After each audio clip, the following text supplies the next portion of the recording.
Канал «Автозакордон зимой и летом» продолжает путешествие по Португалии и отправляется в город Гемараньш. Этот город называют колыбелью португальской нации. На одном из зданий огромная надпись «Здесь родилась Португалия». В этом фильме мы обсудим, соответствует ли это утверждение историческим событиям и фактам. Земли, на которых находится Гемараньш, были заняты в конце IX века в ходе реконкисты воинами под командованием Вимара Переша, о котором мы рассказывали в фильме о Брагансе. Вимара Переш стал первым графом Португалии. Сын Вимара, Лусидио, звался Вимаранеш, то есть по-русски Вимаранович. Земельный удел, которым он владел, тоже назывался Вимаранеш. Этот удел перешел к его внучке, Мумадоне Диаш, которая называется Фундадорой, то есть основательницей поселения, которое сперва называлось Вимаранеш, но постепенно превратилось в Гемараньш. Мумадона Диаш в 950 году основала здесь двойной монастырь, то есть мужской рядом с женским. Монастырь поначалу был посвящен святому Мамеде. Этот великомученик чтится и православной церковью под именем Мамант. Нет, не Мамонт. Он считается покровителем овец и коз, так как занимался сыроварением. Но в иконографии изображается верхом на льве. Для защиты монастырей Мумадона повелела построить на холме замок. Фактически были два поселения рядом, возле монастыря и возле замка. И вокруг этих двух поселений вырос город Гемараньш. Теперь на площади, которая находится примерно посередине между монастырем и замком, воздвигнут памятник Мумадоне Диаш. За спиной у нее здание городского суда. А вот так памятник выглядит с холма замка. Замок в Гемараньше построили в основном для защиты от норманнов или викингов, которые на своих лодках приплывали по морю, а затем поднимались по рекам для грабежа. Первое деревянное здание замка, которое тогда назывался замок Сан-Мамеде, было построено в X веке. В XI веке были построены каменные стены, опирающиеся на гранитные глыбы. Они сохранились с северной стороны замка. В XII веке были возведены стены по нынешнему периметру в виде геральдического щита, но тогда еще без башен. Главная башня внутри замка, донжон, и 8 башен на крепостной стене были построены в XIII веке. Замок в Гемараньше осаждали в ходе династических войн, но к началу XVI века он потерял военное значение. Замок использовался как тюрьма и постепенно разрушался. В XVIII веке одну из башен замка разобрали, камни использовали для ремонта церковных зданий поблизости. В XIX веке на городском совете большинством в один голос было отвергнуто предложение снести замок, а камни использовать для мощения улиц. Аналогичный случай имел место в немецком городе Любек, и вы можете подробнее узнать об этом в нашем фильме об этом городе. Лишь в 1891 году замок был признан историческим памятником первого класса, и его постепенно начали восстанавливать. Возле замка установлен памятник первому королю Португалии Афонсу Великому или Афонсу Энрикешу, о котором мы уже упоминали в фильме о Брагансе. Этот памятник был воздвигнут в 1874 году. Успел постоять на 2 городских площадях, а в 1940 году был перемещен к замку. В 2001 году в Гемараньше на Ларго да Мисерикордия был возведен еще один памятник этому королю. Но наивысшая честь Афонсу Энрикешу была оказана, когда его именем был назван городской стадион. Пока едем по Гемараньшу, попробуем разобраться, за что же горожане так чтят этого человека. Считается, что Афонсу родился в Гемараньше и был крещен в церкви святого Мигеля. В то время Гемараньш был столицей графства португальского. Отцом Афонсу и графом португальским был француз Генрих Бургундский. Но он умер, когда Афонсу было 3 года. От него мальчик назывался Энрикеш, то есть Генрихович. Править графством португальским в составе королевства Леон стала мать Афонсу, Тереза Леонская, которой тогда было 16 лет. Она была дочерью короля Леона Афонсу VI. Но к тому времени тот умер, и Леоном правила сводная сестра Терезы Уррака. Уррака решила выйти замуж за короля Арагона, Альфонса Воителя. Вот памятник ему в Сарагосе, о которой мы тоже собираемся рассказать. Королевство Леон состояло из 3 частей – Галисии, Леона и Кастилии. Объединение с Арагоном очень не понравилось галисийцам, и они подняли восстание. Незадолго до этих событий Галисия была разделена на 2 графства – Галисия и Португалия. И Тереза тоже выступила против сестры. Но Уррака быстро поссорилась и развелась с мужем, из-за чего вспыхнула война между Леоном Кастилией и Арагоном. Уррака вынуждена была срочно мириться с западными областями королевства. Ей пришлось признать графство Галисию королевством во главе со своим сыном, 6-летним Афонсу Раймундышем. Он так звался по отцу, графу Галисийскому Раймунду из Бургундии, кузену Генриха, отца Афонсу Энрикеша. Португалия тоже стала королевством, а Тереза стала называться Регина Терези де Португал. Ее признали королевой Уррака, юный Афонсу Раймундыш и даже Папа Римский Пасхалий II. Так что первым монархом Португалии является именно Тереза. Но справляться со страной юной Терезе было трудно, и она позвала на помощь галисийцев, братьев Бермуда и Фернандо Переш де Траба, которые стали губернаторами, соответственно, Визеу и Коимбры. Помощь была всесторонней. Бермуда женился на дочери Терезы, которую звали Уррака Энрикеш. А у Фернандо Трабы и королевы Терезы родилось 2 дочери, младшая из которых тоже Тереза, потом стала женой короля Леона, тоже Фернандо. В этой круговерти для сына Афонсу Энрикеша у Терезы внимания не хватало, и она отдала его на воспитание магнату Эгосу Моницу. Эгос стал фактически 2-м отцом будущему королю и не раз потом выручал его. В возрасте 11 лет Афонсу Энрикеш вернулся ко двору своей матери. То, что страной управляли братья Траба, ему не понравилось, и он попал под влияние их врага, архиепископа Браги, Паю Мендеша. Это привело к конфликту с королевой Терезой, и юный принц с архиепископом сбежали в Самору. Там Афонсу Энрикеш был посвящен в рыцари, собрал войско и отправился управлять Португалией. Но международная обстановка изменилась. Уррака умерла, и управлять Леоном, Кастилией и Галисией стал ее сын, тот самый Раймундыш, провозгласивший себя королем Афонсу VII. Он решил больше не считать Португалию королевством и отправился туда в поход, чтобы принудить ее правителей принести вассальную клятву. В 1127 году Афонсу VII осадил Гемаранш. Находившийся там Афонсу Энрикеш поручил Эгосу Моницу принести клятву верности от его имени, и осада была снята.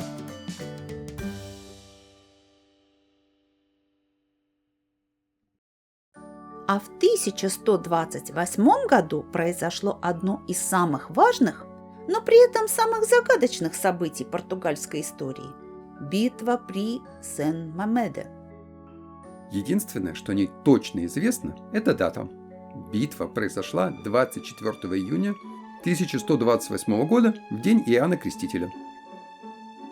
В ней португальцы, поддерживающие Афонсу Энрикеша, победили португальцев, поддерживающих королеву Терезу. Трудно согласиться с тем, что в результате этого столкновения родилась португальская нация. Крупные и мелкие феодалы северо-запада Иберийского полуострова пытались отвоевать друг у друга территории. Некоторые из них впоследствии стали частью Португалии, другие попали под власть Кастилии и стали частью Испании. Могут сказать, что на стороне Терезы сражались чужаки, галисийцы. Но 900 лет назад и по языку, и по другим характеристикам обе стороны вряд ли существенно различались. Например, язык, на котором в то время разговаривали, называют галисийско-португальским, то есть тогда это был один язык. Афонсо Энрикеш был посвящен в рыцаре в соборе Саморы, о которой мы тоже планируем рассказать. Самора была расположена в Лионе, и при желании Афонсу Энрикеша, сына Генриха Бургундского и Терезы Лионской, можно считать лионским рыцарем.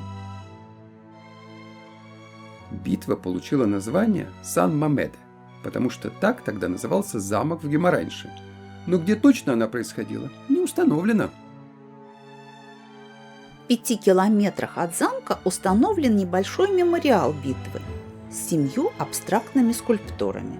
Однако нет археологических доказательств того, что битва Сан-Мамеде происходила именно там. Неподалеку построена ультрасовременная церковь Сан-Мамеде. Сколько воинов участвовало в битве, даже приблизительно не сообщается. По некоторым источникам, Афонсу Энрикеш поначалу проиграл битву и бежал, но на помощь пришли воины Эго Самоница и изменили ход битвы.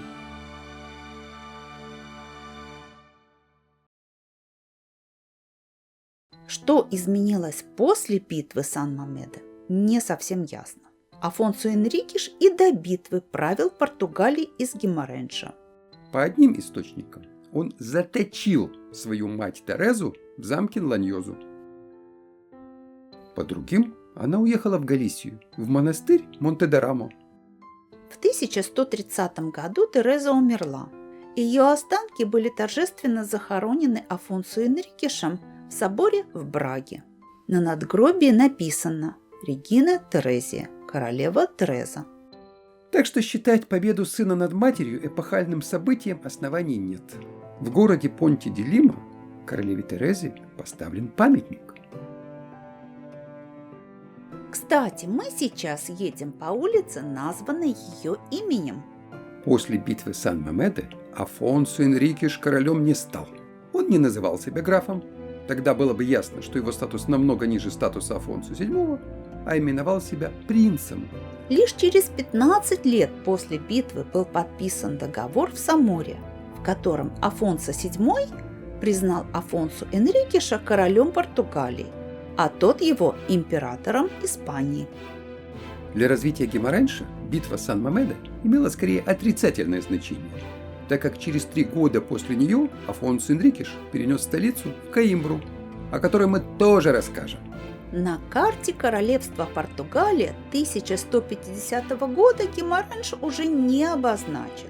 Сразу после переезда в Коимбру Афонсо основал там монастырь Санта-Круш, где и был похоронен. И тут оказывается, что единственным оригинальным источником сведений о битве Сан-Мамеде является хроника монахов Санта-Круш. Они сообщили, что раз битва состоялась в день Иоанна Крестителя, то на стороне победителя стояли высшие силы и никаких военных подробностей. Вероятно, если битва Сан-Мамеде вообще состоялась, то это была мелкая стычка, которой современники не придавали значения. Но монахам нужно было великое событие, чтобы показать величие основателя монастыря. И через много лет после тех событий они политически грамотно описали битву. В этом они не оригинальны. Главным источником сведений о Куликовской битве является поэма под названием «Задонщина». Половину ее текста занимает описание молитв.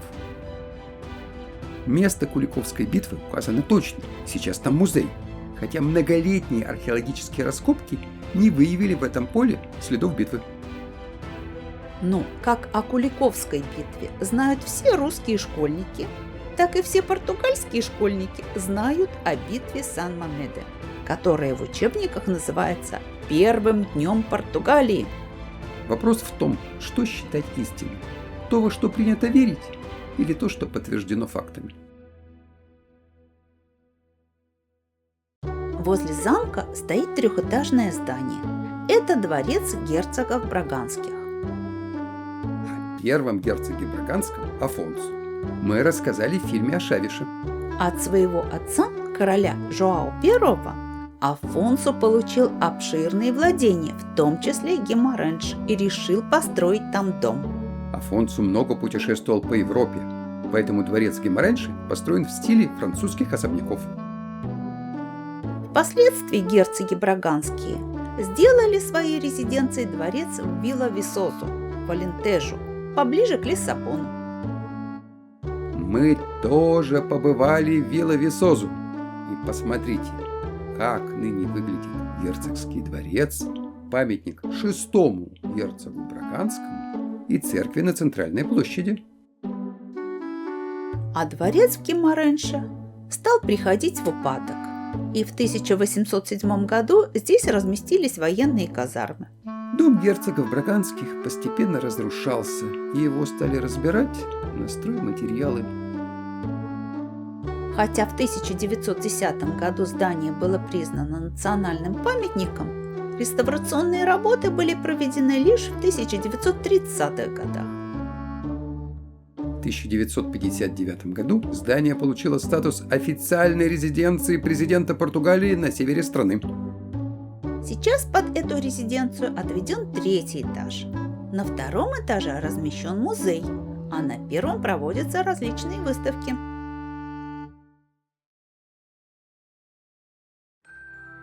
На запад от замка видно здание бывшего монастыря капуцинов.